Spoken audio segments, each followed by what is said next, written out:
Buiti nonu. Good evening, everyone.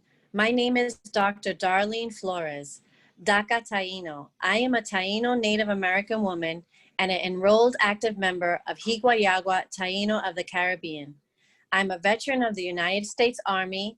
I'm a mother, daughter, granddaughter, sister, aunt, and medicine woman.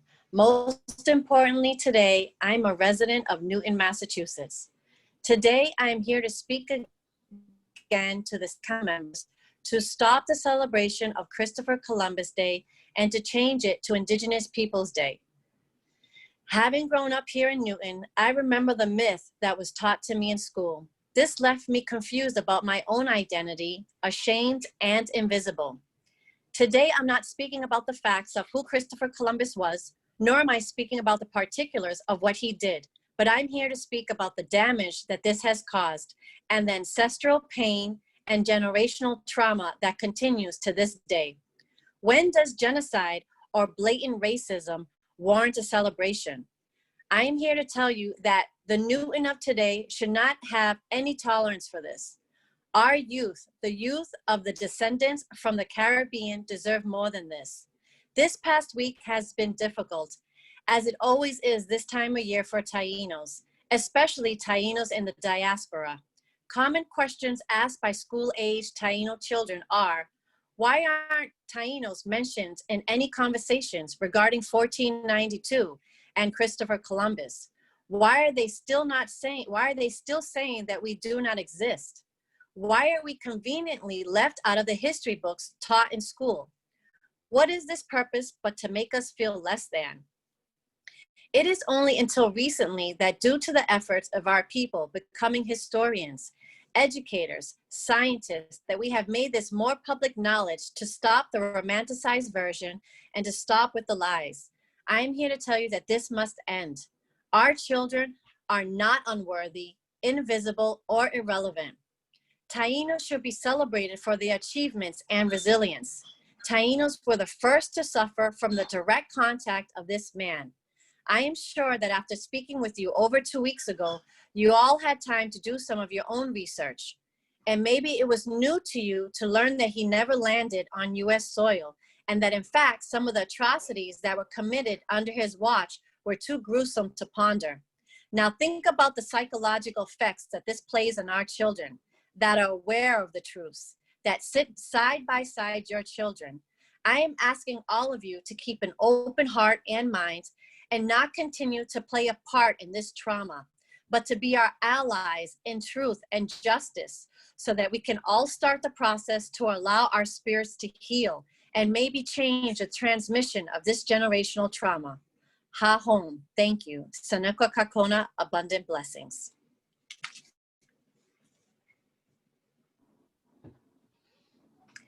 Tai karaya di ituno kena di atia uno.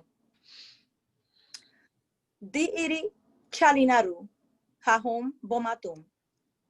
Good evening, my sisters and brothers. My name is Chali'Naru. I am a representative of the United Confederation of Taíno people belonging to the Guainia Taino Tribe. First, I want to thank you for this opportunity to address this body. I am grateful to share this space with you here today. As a Taíno indigenous woman and a current resident of Newton, I humbly come to you asking that Christopher Columbus Day be renamed Indigenous Peoples Day. We all know the atrocities and the genocide that occurred under the leadership of Christopher Columbus. I'm not here to reiterate the true facts about this individual. I'm here to give you some perspective on a personal note. I have a 9-year-old son named Tataniki, which means strong heart in our indigenous language. He attends a Newton public school.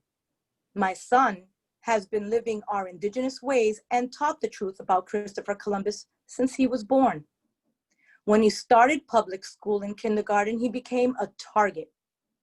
My son lives, speaks, breathes indigenous ways. His appearance also cannot be mistaken.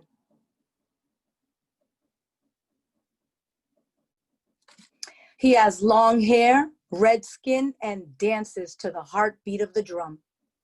My son has been made fun of, bullied, and called inappropriate names. He would often come home crying and feeling ashamed. No matter how many times I've spoken to the administration at the school, nothing got resolved. The following year before school began, I again spoke about our indigenous ways and that we do not celebrate Christopher Columbus Day. When the holiday approached, my son reminded the teachers that we do not acknowledge Christopher Columbus as a hero, and yet my son was forced to make a conquistador hat and wear it. His refusal got him reprimanded and yelled at. He felt embarrassed, belittled, and discriminated against. All he could do was sit there and cry while his rights to practice his beliefs were stomped and disregarded. He came home flushed with swollen red eyes from all his crying and told me what happened. And that's when I said, enough is enough. My son shouldn't have to feel like his life does not matter. I never want my son to come home and tell me that he wants to die or ever feel worthless because he's Native and not accepted. It's time to teach the real story about Christopher Columbus here in Newton. Newton coming in third for the best public school district in Massachusetts.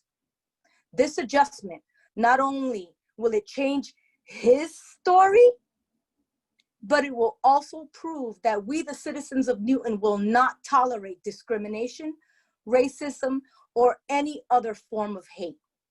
So please find it in your heart to restore humanity by passing this request to rename Christopher Columbus Day to Indigenous Peoples Day. Ha home. Thank you. Taigwe di tuno kena da tiaono. Diri Múkaro Agüeibaná, Boriken Taíno daka. Iaha koai daka. Greetings, sisters and brothers. My name is Roberto Múkaro Borrero. I'm a Boriken Taíno, and I'm very happy to be here. I wanted to start out this evening sharing a little bit of the language that Christopher Columbus would have heard, or similar to what he would have heard when he arrived to this hemisphere about 528 years ago. I'm really happy and honored for this opportunity, grateful for this opportunity to speak at this meeting, this hearing. And while I'm not a Newton resident, I am the president of the United Confederation of Taíno People, which is an indigenous representative institution for, by and led by Taíno people. The Taíno people are relevant in this conversation as we are the first indigenous peoples of the Western Hemisphere to be impacted by Columbus and his legacy. We have a number of community members in Newton and around Massachusetts. So I'm here today to support these community members who are calling for a change from Columbus Day to Indigenous Peoples Day. The United Confederation as a whole, locally, nationally, and internationally, supports this call. You see, for the Confederation, this is a moral issue. And Columbus Day, for us, in our perspective, should be seen in the same way that we look at Confederate flags. Columbus Day, like those flags, represent the horrific institution of slavery and racism. Now, there are some who were and still are, who don't believe this, and they still support that symbol. I'm talking about the Confederate flag. However, people of good conscience and moral character have prevailed, and the symbol is being removed around the country and not supported by the mainstream at this current time. And that's a result of pressure, community pressure, and long years of activism. So Columbus Day, in our perspective, is also a symbol of racism, as well as a symbol of colonialism, genocide, religious intolerance, gender violence, and white supremacy. The renaming of this day is a racial justice issue, as well as a moral issue, as I said earlier. So Columbus Day and the story that so many of us grew up with is mythology. We have to say that, we have to understand that. This is not an attack on Italian Americans, but Columbus is simply not a hero. And Italians have real heroes that they should be honoring instead. Like many Southerners who saw the Confederate flag as a source of pride, we know that there's many Italians who see Columbus as a source of pride.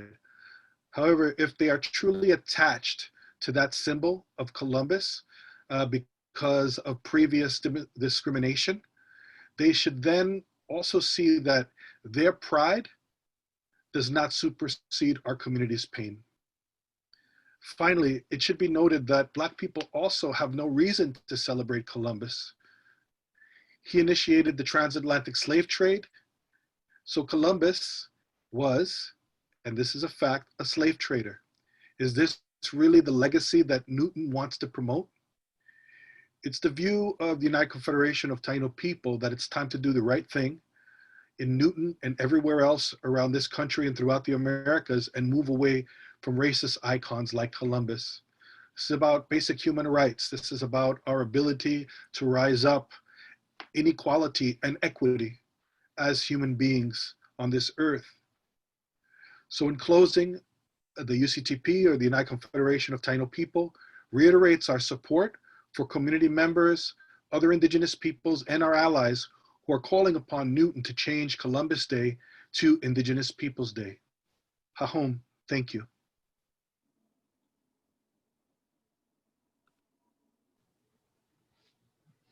My name is Lynne Guitar. I earned a master's and Ph.D. in colonial Latin American history and cultural anthropology from Vanderbilt University. I've focused my studies on Indigenous peoples' history and culture, in particular, the Taínos from the Greater Antilles, the Upper Caribbean, for more than 30 years, and I've published prolifically. My doctoral dissertation was the first research study to prove via hundreds of original documents and other primary evidence that the Taíno people were never, ever extinct, contradicting more than 500 years of mythical history that benefited the European invaders of their lands and invalidated the invaders' vision of themselves. I've researched in the archives of the United States, Spain, Puerto Rico, Cuba, and the Dominican Republic, where I lived for 22 years.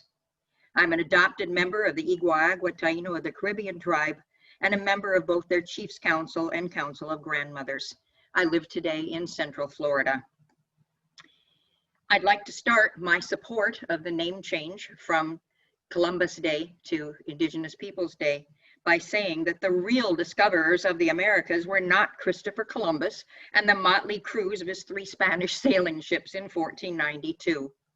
The descendants of successive waves of Indigenous peoples who began to settle the Caribbean islands more than 7,000 years ago, they did discover something. They discovered Columbus in 1492, when he and the crews of his 3 ships were lost at sea. The Taíno people of the region gave him and his men food, a fine welcome, and many gifts, including objects of gold. In return, the Taíno were soon enslaved. The native peoples of the Caribbean, the real discoverers of the islands that Columbus claimed for Spain, had developed colorful languages and cultures throughout more than 7 millennia in the region, during which they had also evolved complex social and political systems, religions, natural technologies for crafting arts and tools, advanced agricultural processes, ingenious hunting and fishing techniques, and intercontinental trading patterns for living well and mostly peacefully among their Caribbean and Caribbean neighbors, until Columbus and his crew claimed to have discovered the islands for Spain in 1492, which quickly put the brakes on the natives' development. Why do we in the United States honor Columbus? Christopher Columbus never even saw and definitely did not set foot on any American lands above today's Honduras. He never saw North America and certainly did not discover it. In fact, Columbus was a failure in most of his life's endeavors. On August 3rd, 1492, he and his 3 ships, the Niña, Pinta, and Santa Maria, with between 85 and 90 men, many of them criminals, left the port of Palos in Spain to find a sea route to India and the Orient. Columbus had no idea that there was an entire continent in the way of his goal. The island that the Taíno called Guanahani where one of his men first spotted land in the Americas after they'd been lost at sea for those 3 months, was not an island off the coast of Asia. It was an island in the Caribbean Sea off the coast of Central America. Columbus's discovery, in quotation marks, was an event that has been hailed by Europeans and US Americans as one of the most important in human history, but it happened in error and was the beginning of disaster for the billions of indigenous peoples of the Americas. Sailing away from Guainia, which Columbus claimed for Spain and baptized San Salvador, Holy Savior, he kidnapped several Indians, who were so named, as most US school children know today, because he thought he was on an island in the coast, just off India. The kidnapped Indians were forced to learn Spanish and act as Columbus's interpreters. On December 5th, 1492, Columbus and his ship sailed along the northwest coast of the island he baptized with the name Hispaniola, shared today by the Republic of Haiti and the Dominican Republic. 7 days later, he wrote in his diary that they captured an Indian woman with a gold nose ring. That set off the very first American gold rush. 20 days later, early on Christmas Day, after Columbus and his crews got drunk on all the wine they'd brought with them, Columbus's flagship, the Santa Maria, was sunk after drifting onto a coral reef. Kasike, chief of the region, ordered his people to rescue everything that had gone down with the ship, and they did so to the very last nail, wrote Columbus in his diary. With the recovered materials from his flagship, Columbus ordered the construction of Fort La Navidad, Christmas Fort, which was built by the Indians, of course, and Columbus left all the men who couldn't fit in the little Nina behind to collect gold. What about the Pinta? It and its captain and crew had sailed away quite a few days earlier without permission, by the way, of Columbus, to search for gold. Columbus set sail for Spain in the Nina, taking with him samples of gold, golden objects and pearls, as well as samples of many things that Europeans had never seen before. Among his samples were 10 kidnapped Taíno men. 9 months later, he returned to Hispaniola with 17 ships and more than 1,200 noblemen, all eager to enrich themselves with gold and return to Spain, since Columbus had told them that gold was as plentiful as sand on Hispaniola. The Indians, of course, were to provide the mining labor and all the food and shelter that 1,200 noblemen required. But Columbus and the Spaniards did not find a warm welcome and docile workers. Nuh-uh. Instead, they found that the Taíno had hunted down and killed the 39 foreigners who'd been left behind. Why? Because those Spaniards had raped the Taíno women, stolen golden items, ate far more than their share of food, and generally just did not follow the civilized rules of Taíno society. From that time forward, Columbus's colonization efforts of the island and its native peoples were chaotic, filled with rebellions, battles, massacres of entire native villages, Indians used as slaves to mine gold for the Spaniards and their royalty, used to build their towns and cities, and to grow sugarcane. Many Indians fled to the peripheral regions of the island, as well as to other islands and even to mainland Central America and Florida. In 1495, Columbus gathered together 1,600 to 1,700 Taíno men, women, and children. Most of them he distributed among the colonists as slaves to appease their anger at his rule. He sent several hundred to Spain to be sold into slavery in order to please Queen Isabel. More than 200 died en route. By the 1530s, the rebellious Taíno were down to 10 to 20% of their original number, which modern-day demographers have proven to have been between 4 and 6 million before Columbus arrived. This means that between 400,000 to over 1 million survived. 400,000 to 1 million Taínos survived, but millions died within 1 to 2 generations.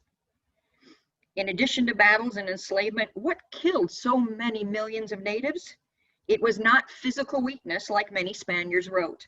It was the poor food they were given instead of their once nutritious diet of casabe bread, fish, fresh fruits, and fresh vegetables.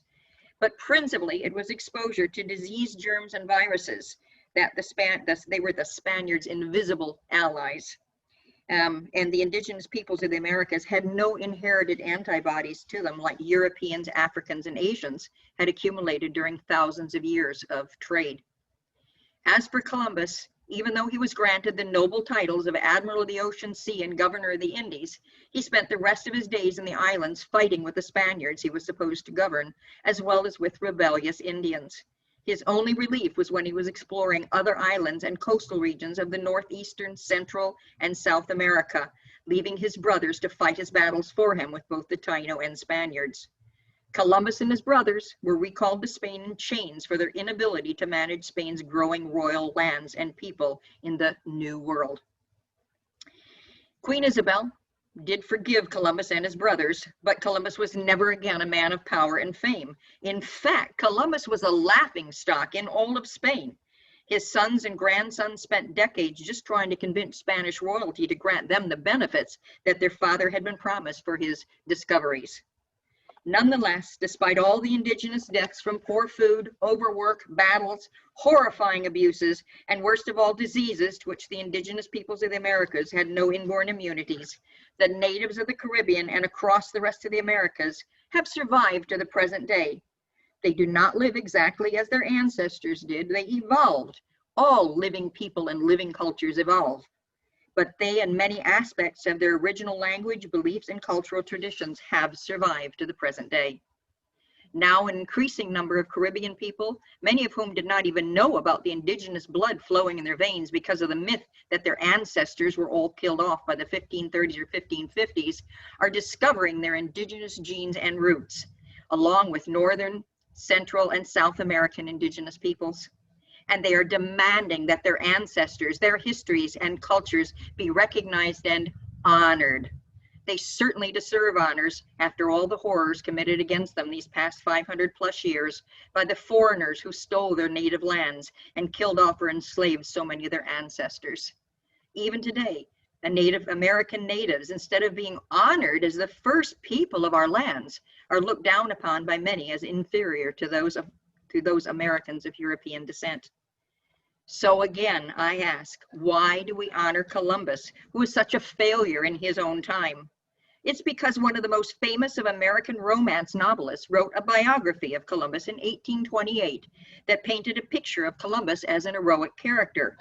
Washington Irving's A History of the Life and Voyages of Christopher Columbus was not a professional history. It wasn't a proper history, nor was it a proper biography.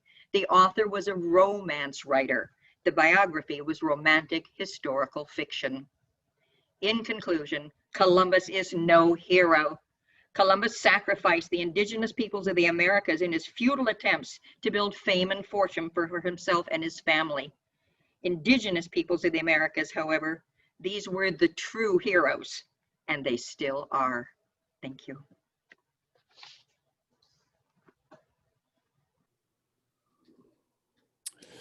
Penihotu ima Jean-Luc Pierite tisa. My name is Jean-Luc Pierite. I'm originally from New Orleans. I'm a member of the Tunica-Biloxi tribe of Louisiana. Tribal lands being situated in Avoyelles Parish, next to the city of Marksville, Louisiana. Currently, I reside in Jamaica Plain, but I am president of the board of directors for the North American Indian Center of Boston. Here in the greater Boston area, we recognize it as the traditional indigenous territory of the Massachusetts Nation, who continue to this day, in part through their lineal descendants, the Massachusetts tribe at Ponkapog. The reason for addressing the City Council, Madam President, Mr. Vice President, today in this form of public testimony, previous to being reorganized as North American Indian Center of Boston, we were incorporated as the Boston Indian Council in 1970, actually October 20th, 1970. So this month we are marking 50 years of service to the New England Native American community, NAICOB is. And in 1976, Governor Dukakis signed Executive Order number 126, which spelled out how relations between the Commonwealth of Massachusetts and the American Indian residents and indigenous people residents within the state would be facilitated. At the state level, we have Mass Commission on Indian Affairs, which handles all relations between the Commonwealth of Massachusetts and members of tribes that are within the current borders, such as the Massachusetts, such as the Wampanoag, such as the Nipmuc. On the part of Boston Indian Council, we handle relationships between the Commonwealth of Massachusetts and residents who are members of tribes that have had historical government-to-government relationships with Massachusetts, but who are now outside the current borders. Examples including, but not exclusive to, the Penobscot, Passamaquoddy, Maliseet, Mi'kmaq, but then also extension into Quebec with the Abenaki at Odanak and Wallanack, and Delaware Nation in Anadarko, Oklahoma. It's not a comprehensive list, but just to show you the wide range of tribes with whom Massachusetts has had historical government-to-government relationships. I want to thank some of the people that I'm not sure like how this is going to be delivered, but I certainly have listened to the testimony of Kasike and the representatives of the United Confederation of Taíno Peoples. It warms my heart to hear people speak in their heritage languages. Back home, along with my mom and my sister, we are the Tunica-Biloxi singers and legend keepers. We work as a family, we work to preserve the language and culture of our tribe through our story and song tradition. And I have some words from my mom that I wanted to open my personal testimony on this issue with. Wantaha latij tacha haishi hemkuch tawaiha nitak eni. A long time ago at night, the moon waxing above was the only light, it is said. Hishtahaki yanuchi yatak oma tarku hotush rompant kalina ara. Still here, doe and fawn stand near the edge of the woods. Hishtahaki, latich chushi riku kichu ukikata. Still at night, owls perch in trees. Hishtahaki, latich nera katotu tetita pitatani. Still at night, spirits walk everywhere on the road, it is said. Chomu halukukini onimahoni akishi lautakata. Bobcats run in the back of the Indian village. Talatarko kichu mishtikitok kalura. Further in the woods, Cain is standing. Hishtahake esta mili harihipo haita narakata. Still, red-tailed hawks fly above the dance grounds. Hachihechi inimat onimahoni sema hehale haita hishtahaki on ite. Now here, we Indian people on our part, we still exist on this land.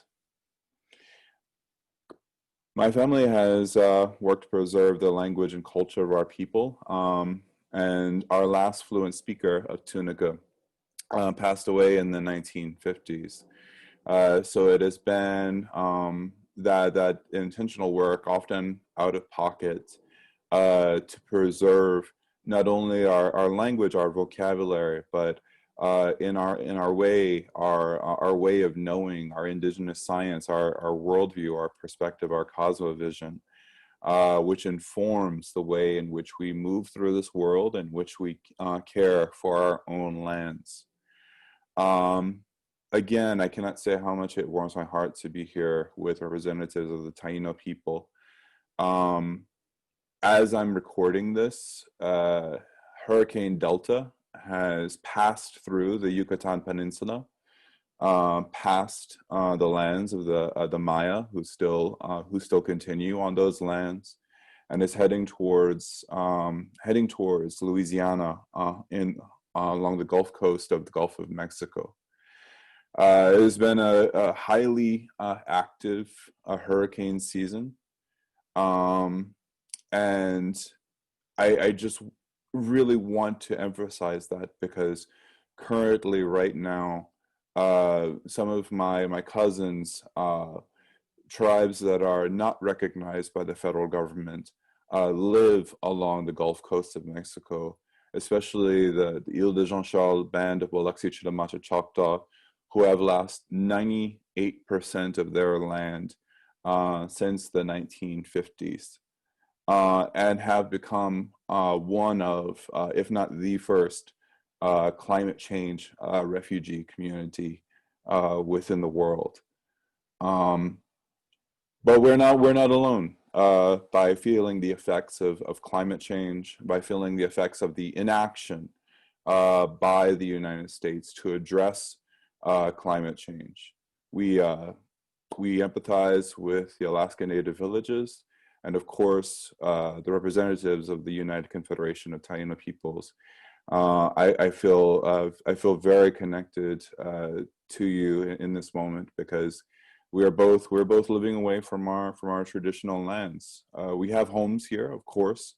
We have families, we have connections, we have work that we have to do.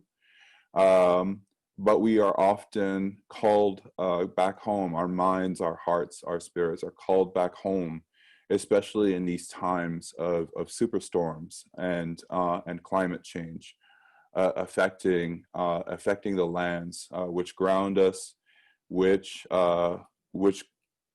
help root our spirits.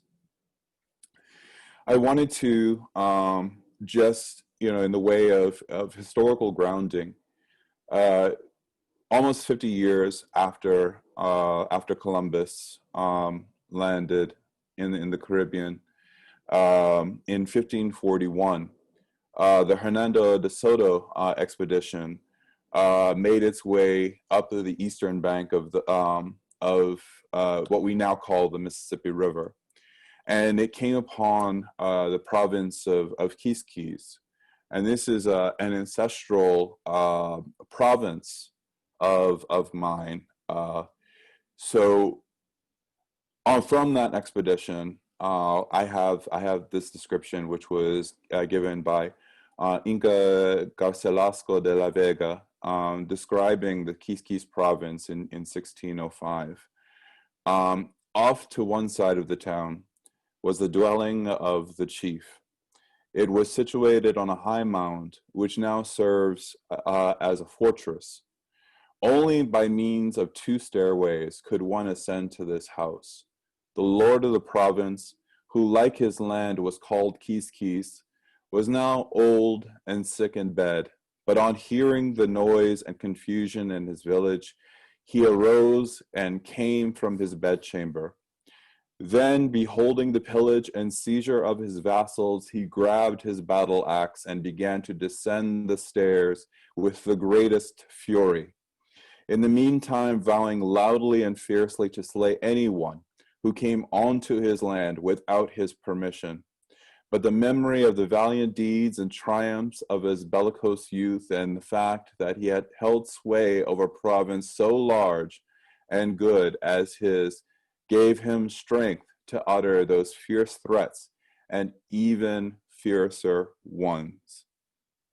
And so I go through that description because I want people to understand that it is no scientific marvel that Columbus Day memorializes. It is no great feat of humanity to cross the Atlantic, to come onto these lands and to lay seizure and pillage to what are complex societies, what are complex ways of being, of sovereignty, of self-governance. And so when our peoples rose up, and not so much in rebellion, but in resistance and in protection of our peoples and our lands, it was done rightfully so because we were being invaded. So that is one of the myths that I want to dispel. That are being told, being recounted to some of our indigenous youth within the public schools of Newton, as Chali'Naru had earlier talked about. A very passionate, emotional account, and is not isolated. It is the indigenous youth who are going to schools. It is also the Black and students of color that are hearing all of these stories, and it's not resonating with them that Columbus would come here to sort of wilderness and people that are asking for civilization to be imposed upon them. We had civilization here. We have civilization here because our peoples are still continuing. And so I just want to bring that to mind. 345 years ago this year, another war of resistance, the King Philip's War, led by Poe Metacomet, was waged on this land. Coming out of that war, Poe Metacomet himself was captured, decapitated, and his head was placed on a pike for 25 years. 5 months into that war, many of the American Indian population that was here surrounding Boston, they were first confined to their plantation, which we refer to as praying towns, because these were Christian converted American Indians. But ultimately, any American Indian that was within this area was interned ultimately on Boston Harbor Islands. And so we have thousands of graves that are out there on those islands, in which many of the local tribes and tribes that are within the revived Mexicano National Confederacy are seeking to protect. Also coming out of that war was the Boston Indian Imprisonment Act. I understand, city of Boston is, completely different from Newton, but just to say that it wasn't until 2005 that it was illegal for American Indians to walk the streets of Boston. And so when we are talking about things that happened 500 years ago, 345 years ago, it has resonance up until this day. Today, when our peoples are disproportionately feeling the impacts of state violence due to police killings, when we are disproportionately impacted by the COVID-19 coronavirus pandemic. Out in the Southwest, we send our prayers up for Navajo Nation. My own cousins, the Mississippi Band of Choctaw Indians, have had infection rates proportionately higher than that of New York City. Their chief, my cousin Cyrus Ben, was actually one of the people that tested positive and has survived to this day from the pandemic. And of course, again, the effects of climate change, which all of our coastal communities are feeling the effects of. Indigenous peoples are in the front lines of all of these crises, and yet we feel very strongly that Indigenous Peoples Day should be passed in Newton, across the state, across this country, and anywhere in which October 12th, continues and perpetuates this myth of this achievement of Christopher Columbus and his crew. We wish for the truth to be spoken, and we wish not only to relitigate what has happened 500 years ago, but to use this day as a point in which we are reminded of the government-to-government relationships that tribes have with the nation, with the Commonwealth, with the states, with municipalities. So the City Council has an obligation to honor and respect the rights of Indigenous peoples. And so that is why North American Indian Center of Boston supports Indigenous Peoples Day for Newton, Massachusetts. Tikach, thank you.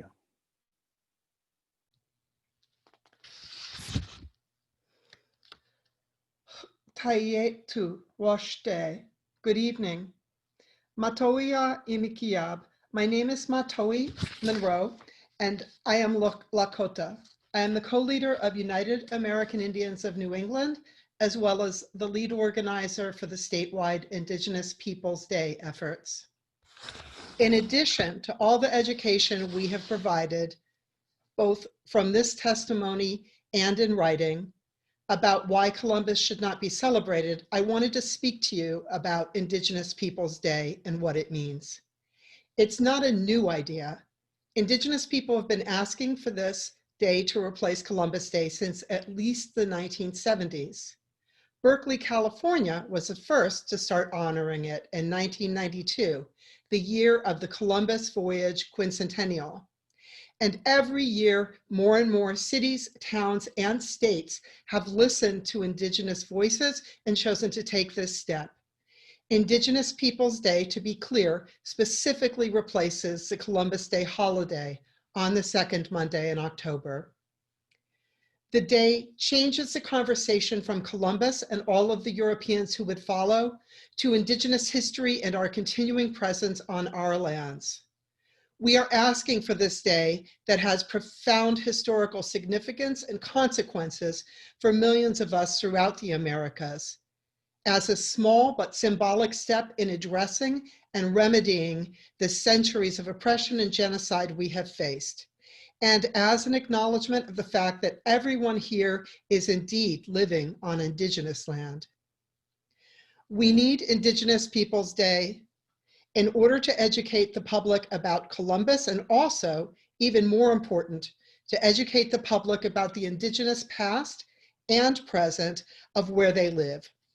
We want to stop the harm that is done to our communities and especially to our children by the continued glorification of Columbus and marginalization of Indigenous peoples. I can tell you that I personally work on this because I cannot bear to see yet another generation of our children endure the celebration of our genocide. And I know that many other Native parents feel the same. And two of them have already expressed that in this presentation. It does damage to our children to be taught that Columbus was a hero who discovered us. How can you discover people who were already there? And we certainly were never lost. And it also does harm to your non-Native children to celebrate Columbus and to learn these lies. The anti-Indigenous racism that is widely tolerated in our country has a terrible impact on non-Native people as well as on us. It gives a free pass to non-Native people to believe that it's all right to make fun of, abuse, or ignore us, to physically abuse Indigenous women, and to kill Native people without fear of consequences. The days of cowboys and Indians are not entirely gone.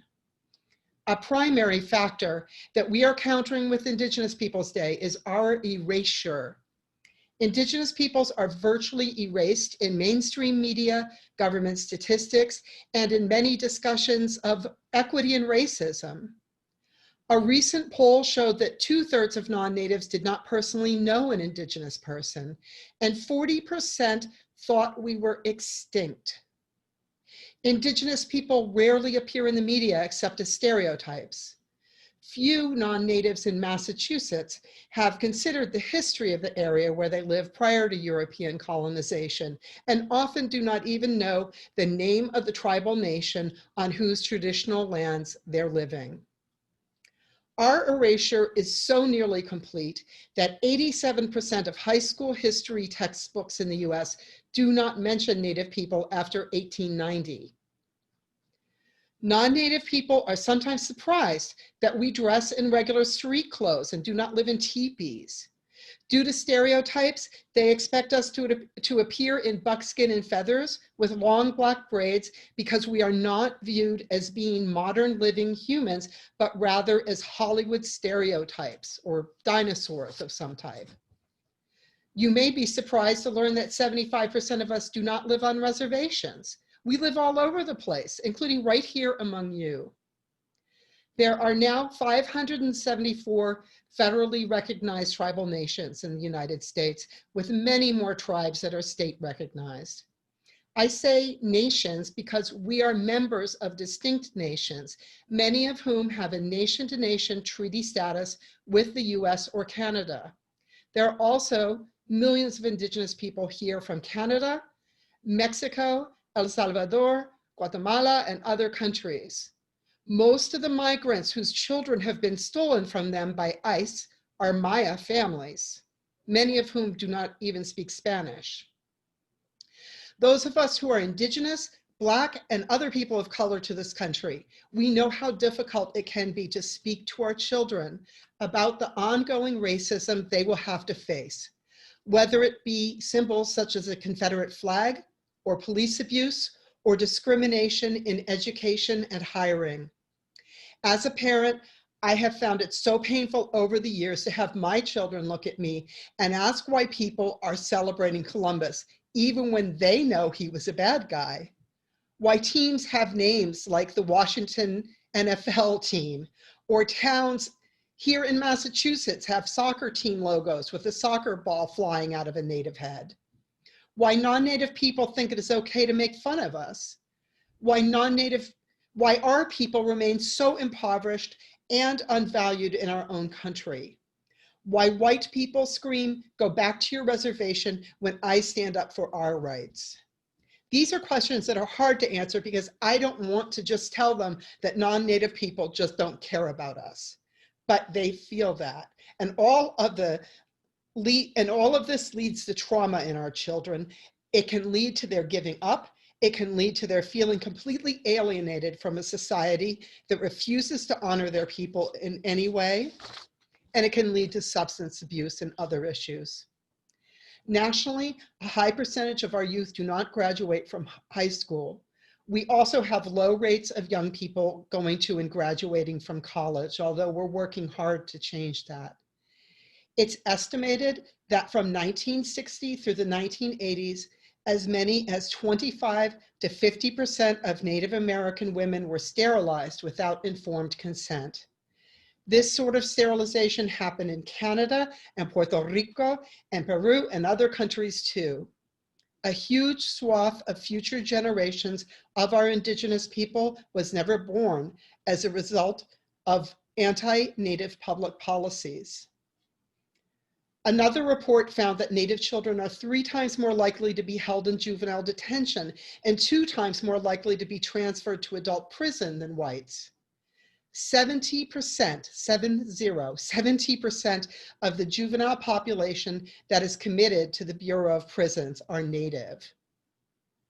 Up until the 1980s and 90s, thousands of Native children in the US and Canada were removed from their families and sent to Indian boarding schools, where they were forced to assimilate to European standards of living, which often included beatings for speaking their tribal language and having their hair forcibly cut off.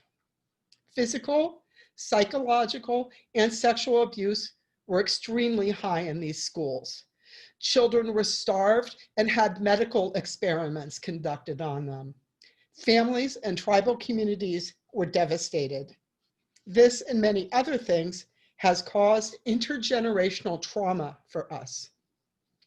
Nowadays, thousands of our children are taken from their homes and placed in foster care, which is sometimes referred to as the new residential school because so many children are unnecessarily being separated from their families.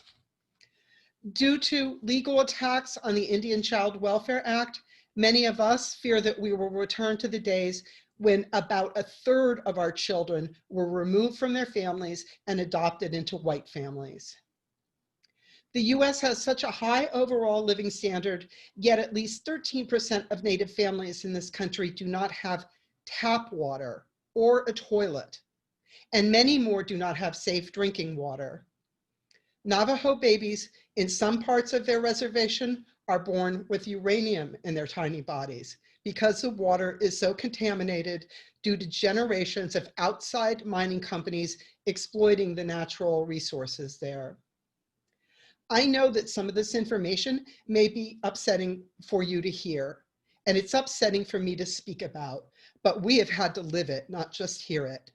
And I want you to understand that our genocide was not only in 1492 or 1620 or some other date in the past, it is ongoing right now. A couple of years ago, the Italian-American mayor of Somerville, Joseph Curtatone, declared Indigenous Peoples Day, saying that, quote, Italians have a lot to be proud of without overblowing the cultural importance of Columbus. Adopting Indigenous Peoples Day recognizes that the specifics of the Columbus Day holiday run so deep into human suffering that we need to shift our pride elsewhere. This is not a case of erasing history. It is a case of recognizing the fuller scope of history and being more respectful toward those to whom it was unkind. We still have descendants of the first people who populated these lands among us. We should not make a celebration of their tragedy, unquote. At a time when Confederate flags and statues have been coming down and there is increased focus on racial justice, we seek to bring down the glorification of Columbus as a symbol of white supremacy and to recenter Indigenous peoples with a positive celebration on the second Monday in October.